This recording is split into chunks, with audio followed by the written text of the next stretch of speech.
And so now what you guys are watching is part 2 of 2. So enjoy this video. Now let's move on towards point number 2, the injuries, right? The amount of injuries Barcelona have encountered is humongous. We have lost Frankie, we have lost Pedri, we have lost Xavi for 9 months, which is very unfortunate. Now all teams go through this. But here's the thing, why is Xavi and Barcelona the only team and the only person that are demanded to play well when they lose the majority of their key players? Like, why are we the only ones demanded to get results and to play well? Because when Man City lost Kevin De Bruyne and then after that they lost so many points, why didn't no one question Pep Guardiola why his team is playing bad and they're getting worse results? That's off of one player. City lost one player and all of a sudden that team like broke out, like they lost their composure. But no one questioned Pep Guardiola, no one questioned Man City, and that is what gets very confusing. Why not give Xavi Hernandez wiggle room? Because not only is Xavi Hernandez losing just one player, like what happened with Pep Guardiola and Kevin De Bruyne, but Xavi Hernandez is losing 4 to 5 players, my friends. 4 to 5 key players, which is Frankie, Pedri, we lost Koundé at one point,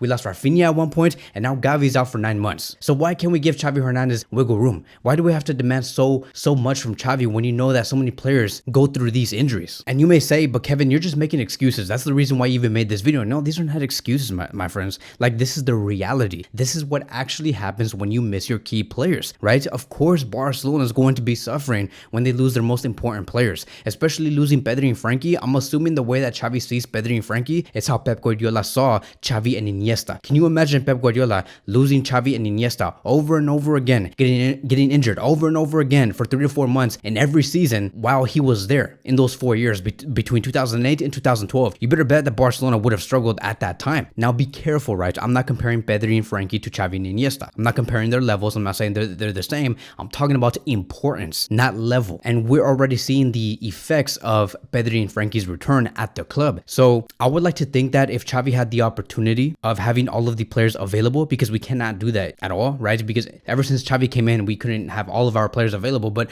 I'm assuming that if Xavi did have the opportunity to do that, we would probably have a starting 11 like this, which is Balde, Christensen, Araujo, Koundé, Frankie, Pedri, Gundogan, Rafinha, Lewandowski, and Gavi. He probably would have fielded an 11 like that. But we can't, right? We can't, because when Frankie's injured and Pedri and Gundogan and Gavi are in, we can't have those 4 players in. When Frankie comes back, Pedri's injured. When Gundogan comes back, Gavi's injured. Now we see Gavi out, but not now that we have Pedri and Frankie back, Gavi's out for 9 months. It's just insane. It is insane. And I know that you guys may question, but Kevin, I know that an 11 like this is very strong, but what was the whole point of us signing our brand new players? The whole point of signing brand new players was to have good quality depth, right? Not to have them start in our starting 11, not to have Joao Felix and Cancelo and Inigo Martinez and Oriol Romeo go into our starting 11. We need good quality depth. The players that we had from the previous season and our main 11 from the previous season should have been the starting 11 that we see today. But the only difference is that in case Gavi does get, like, let's say injured, or maybe Frankie's just fatigued, or Pedri's fatigued, or maybe Lewandowski's fatigued, we have good quality depth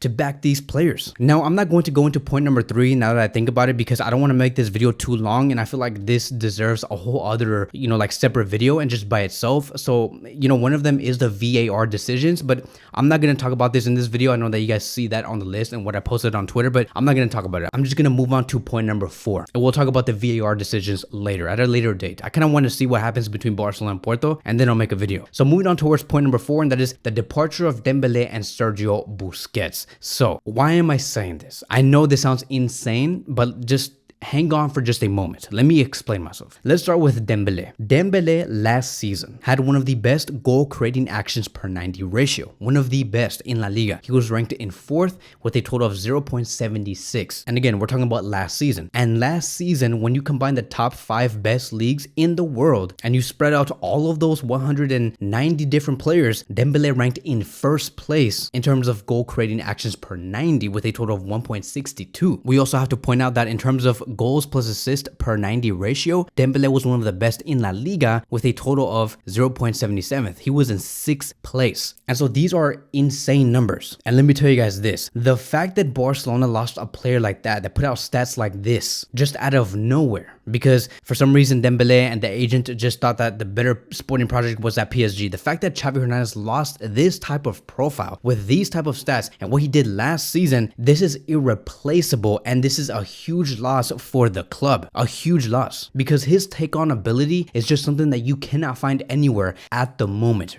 Keyword, right? At the moment, in the short term, you could not replace Dembele. He was a player that could spread the defense and make spaces for our left wingers and our strikers. He was the player that could eliminate 2 to 3 players for you and then look for you inside the box, which is why Dembele found so many assists last season. His speed, his composure. There's a reason why Xavi Hernandez said, I can make Dembele the best winger in the world, because he saw his talent and he knew what to do exactly with this player. And we saw that last season. We saw his best version. So at that time, we knew that he was irreplaceable. And so I do want to answer a question. Why am I looking back? Why am I looking back at what Dembele did? I'm saying this because I feel like right now in our squad, we do have a player very close to his profile, and that is Lamine Yamal. But Lamine Yamal is only 16 years old, and he does not have a lot of experience compared to Dembele, which is why I do say at that time and in the short term, Dembele is irreplaceable. But in the long term, Barcelona will have their player again, very similar to Dembele, and that is Lamine Yamal. But we have to keep in mind that in this season, we're probably going to have to suffer. We're probably going to have to cut our losses. And we have to understand that we're going to have to readjust and build our brand new version of Dembele, if not even better, because I'm assuming that Lamine Yamal will be better than Dembele. Like, for example, I have noticed that many of you guys have been saying that every time Lamine Yamal takes down about 3 to 4 players, we're like, that's what I'm talking about. We want to see more of that. We want to see Lamine Yamal do that every 10 to 15 minutes, take on players constantly over and over again. Do you guys realize that you guys are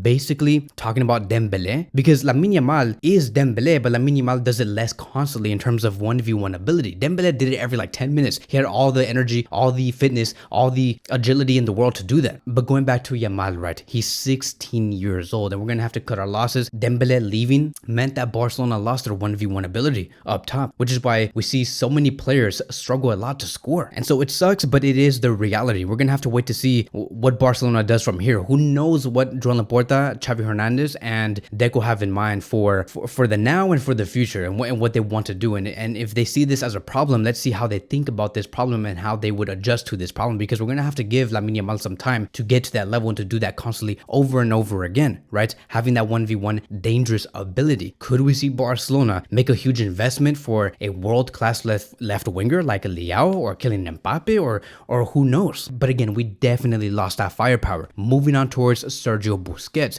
Busquets is also another huge loss, right? He was the master of intercepting and making those through passes that cut the midfield line of the opposition. And I know that many have said before, and even I said it myself, that Sergio Busquets was finished. But Sergio Busquets was never finished. He was just playing at a much lower level. Like, for example, Messi of 2019 was very good, right? He was very good, but he was nowhere near the level of the 2015 version. Just because Messi in 2019 played at a lower level compared to 2015 or 2011, it did not mean that Messi was finished. He was still very, very good. We still said that Messi was irreplaceable. And the same thing does apply with Sergio Busquets. Sergio Busquets was at his prime about 6 to 7 years ago. He was freaking amazing. But because he was performing at a lower level, many were saying that he's finished and we have to move on from there. And so the fact that Sergio Busquets stepped out, it did hurt Xavi Hernandez, because I don't even think that Barcelona were ready for his departure.